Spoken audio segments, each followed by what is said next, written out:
क्या आप जानते हो 1980s का एक ऐसा वक्त जब एक आदमी के पास इतना कैश था कि महीने का $2500 स्पेंड करता था सिर्फ रबर बैंड्स खरीदने में। इतना पैसा कि वो कोलंबिया का नेशनल डेट एक ही चेक में चुका सकता था। उसने एक एम्पायर बनाया जहां कोकेन सिर्फ एक प्रोडक्ट नहीं था बल्कि वो पूरे एक देश का इकोनॉमी बन गया। और सबसे शॉकिंग बात यह है कि ये सारा पैसा इलीगल था, लेकिन फिर भी गवर्नमेंट उसे इलीगल प्रूव नहीं कर पाई थी। तो ये कहानी है एल पात्रोन पाब्लो एस्कोबार की, जिसे दुनिया किंग ऑफ कोकेन के नाम से भी जानती है। वो आदमी जिसका नाम सुन के FBI, CIA और पूरे कोलंबिया का सिस्टम हिल जाता था। सो हेलो गाइस, ये है day 9 of sharing story of business and this is Aryan और आप देख रहे हो FinTrack where you can turn your dream into reality with the knowledge of finance and artificial intelligence। तो ये बात है 1970s मेडलिन की। कोलंबिया तब दुनिया का सबसे अनस्टेबल और वायलेंस फिल्ड रीजन था और इस टाइम पे पाब्लो एस्कोबार एक स्ट्रीट लेवल स्मगलर था जो सिगरेट्स, इलेक्ट्रॉनिक आइटम्स और टायर जैसे चीजों को स्मगल किया करता था। पाब्लो का सबसे स्ट्रॉन्ग पॉइंट ये था कि उसका एम्बिशन बहुत स्ट्रॉन्ग था, लेकिन उससे भी ज्यादा मजबूत उसका कैलकुलेशन था जो उसे एक डेडली मशीन बनाता था। स्मगलिंग करते टाइम एक दिन पाब्लो ने पेरू और बोलिविया के ट्रैफिकर से एक बात सुनी और ये वो बात थी जो पाब्लो की तकदीर बदलने वाली थी। उसे पता चला कि अमेरिका में कोकेन का डिमांड क्रेजीली बढ़ने वाला है और फिर क्या, बाकी सब तो हिस्ट्री है। पाब्लो ने तुरंत इस अपॉर्चुनिटी को ग्रैब किया क्योंकि उसे पता था कि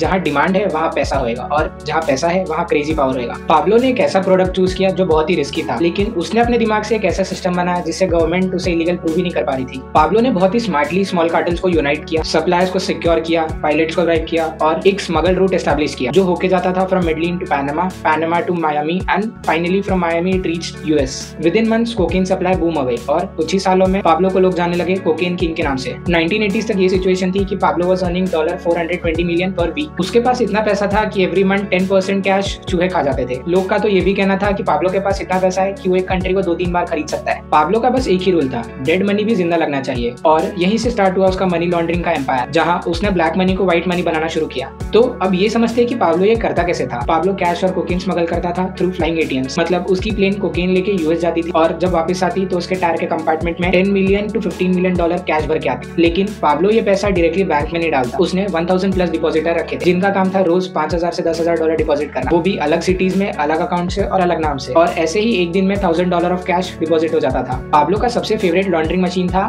रियल एस्टेट, जहां उसे एक लीगल कवर भी मिल जाता था। पाब्लो क्या करता था कि वो fake land purchase, fake profit losses, duplicate invoices और कैश में कंस्ट्रक्शन दिखा के ब्लैक मनी को व्हाइट मनी कर लेता था। लेकिन जैसे great power creates great enemies, Pablo के इलीगल वेज से तंग आके US एजेंसीज, कोलंबियन गवर्नमेंट और लॉस वेब जैसे ग्रुप्स ने उसको टारगेट करना शुरू कर दिया। एंड फाइनली 1993 में बहुत स्ट्रगल के बाद एक रूफटॉप पे पुलिस ने पाब्लो को कॉर्नर कर लिया। एक बुलेट, एक चेस और दुनिया का सबसे नोटोरियस लॉन्डर गिर गया। पाब्लो एस्कोबार की जिंदगी हमें एक सिंपल मैसेज देती है कि इलीगल मनी टेम्परेरी शांति तो देता है, लेकिन उसका दर्द परमानेंट होता है। जाते जाते बस इतना ही कहूंगा कि पाब्लो ने बिलियंस तो कमाए, लेकिन वो एक पल की शांति नहीं कमा पाए, क्योंकि wealth matters only when you earn it the right way. तो आज के लिए बस इतना ही, मिलते हैं अगली वीडियो में, तब तक के लिए बाय बाय।